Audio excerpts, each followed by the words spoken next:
Merhaba arkadaşlar. Bugün size Dr. Bruce Lipton'ın hazırladığı, daha doğrusu konuşma yaptığı bir videoyu hazırladım.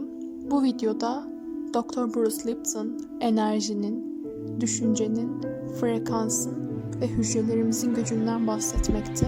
Ben çok etkilendim. Sizin de etkileneceğinizi düşünüyorum. İyi seyirler.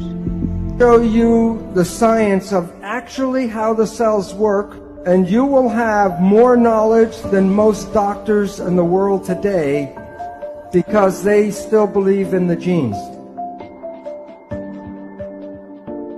You are made out of 50 trillion cells, and the cells are the living entities. So you are a community, not a single person.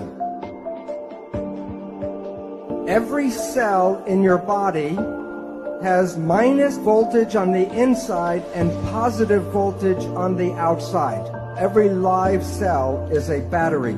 Every cell has about 1.4 volts. 50 trillion cells in the body times 1.4 volts is 700 trillion volts of electricity in your body right now. And with training and meditation, you can focus this energy called Qi, and you can use that energy for healing. So while you see yourself as a physical entity, the new physics, you are energy waves interacting with each other right now. All animals and all plants communicate with vibration.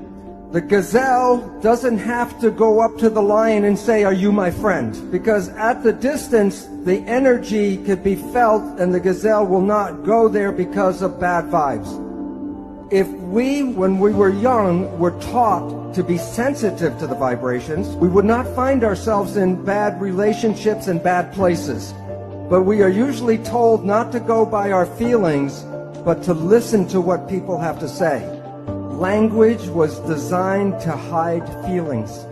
The point is, all organisms communicate by vibrations and know if they're in a good place or a bad place by reading the vibrations. We humans have that ability but are not trained to use that ability. When we see people, like if I look at the audience or you see us, we see people as physical particles and machines. But that's an illusion, because what we are interacting waves. That's why one person can affect another person just by being in the field. And today physics studies the vibration, not the physical. In quantum physics, we don't study the particles, we study the waves. And we study how the wave interference. All of the waves together is called the field. So you're made out of atoms, but you also are the field. You are connected to everything because you can't separate waves. Now I'm going to show you how your thoughts go out and affect your life on the outside. This is an older picture of a new technology called magnetoencephalograph, MEG. EEG, you put wires on your skin and read the brain activity. MEG, the probe does not even touch the head. You can read your brain activity outside of your head. It's not magic. Your thoughts are not contained in your head. As I talked about, people are not particles, they're waves. And waves become entangled with each other. The people that you get connected to, you are entangled with. And many people are familiar if you think about someone or talk about someone you haven't seen for years. And I say, "Oh, I haven't seen my friend John in 10 years. And the phone rings and it's John.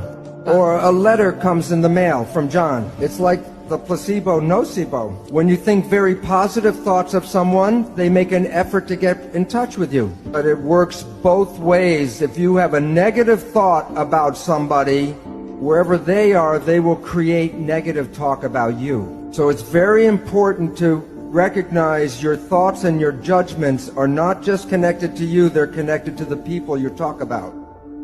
So people know that if you hit the right frequency, you can cause a crystal goblet to explode. It's called harmonic resonance or constructive interference. You are like a tuning fork with your brain, and you're broadcasting frequencies of your thoughts. Which goblet is going to respond to your thoughts? the one that is harmonically resonant with your thoughts. If you live in fear, you're not going to activate the Dalai Lama, but you may get Scarface to show up. So when you are having thoughts, you are exciting and activating those things in the world that are connected to your thoughts. When a mugger is trying to pick out which person he's going to attack, of the different people walking down the street, which one do you think gets attacked? The one who is most afraid. Because the one who is most afraid will resonate, and that means that the mugger doesn't have to do anything, go boo, and everyone will give him everything. But while it works for individuals, it is very powerful when a whole group of people have the same thoughts. You can't make a war unless enough people are ready to make a war. I'm going to show a picture of mass action here, and it relates to in New York City 1 year after 9/11. So this is September 11th, 2002, the 1-year anniversary of 9/11. What was everybody in New York thinking about that day? The winning number, 911, because we collectively create the reality. So when you look at yourself, you're not a single entity, but you are a community of 50 trillion cells. But it's important to understand the word community. Every cell is intelligent, but when they're in a community, they give up their personal intelligence and respond to the central voice. So that the community represents a thing, one thing called an organism. And in that community, that a cell must follow what the central voice is. And if the central voice says to die, the cells will die. So the central voice is the mind. And I will be talking about the nature of the two parts of the mind and why we have trouble sometimes controlling our life. So what I would talk about is the role of how this mind works. First, there are signals from the environment, the internal and external environment.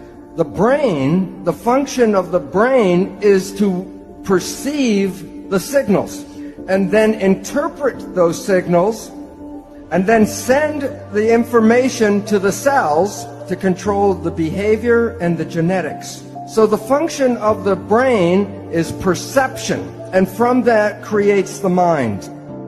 Now, we have heard of something called the placebo effect, right? The placebo effect is when you have a very positive thought that something can heal you, even if you don't know it, but it's a sugar pill, but you believe it's the real medicine, then you can heal yourself with that. So the pill didn't heal you, it was the thought that healed you. Statistics reveal that 1/3 of all medical healings, including surgery, are the result of the placebo effect. Now, the issue is that the placebo effect is when you have positive thinking.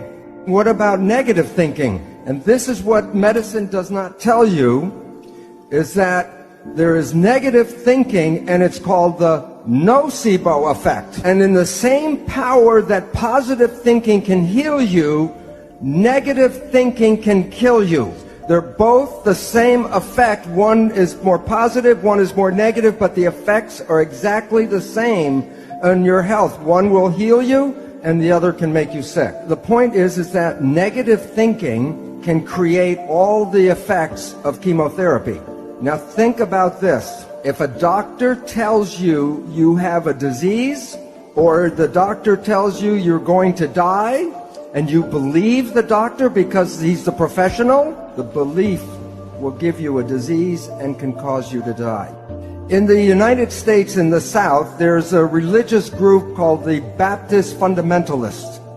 And this one group works themselves up into a state of ecstasy, religious ecstasy. And they believe God protects them. And so they will work with snakes, poisonous snakes like rattlesnakes, and they will even get bitten by the snake and nothing happens to them. Now look at this though.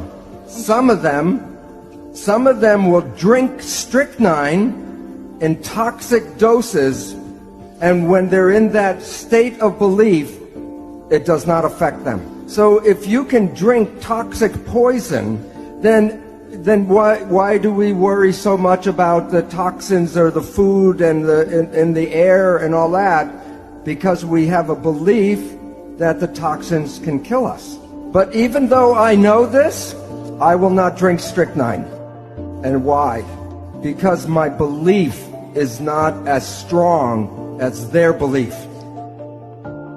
So if we were growing up and programmed with stronger beliefs, we would be more powerful than we are now.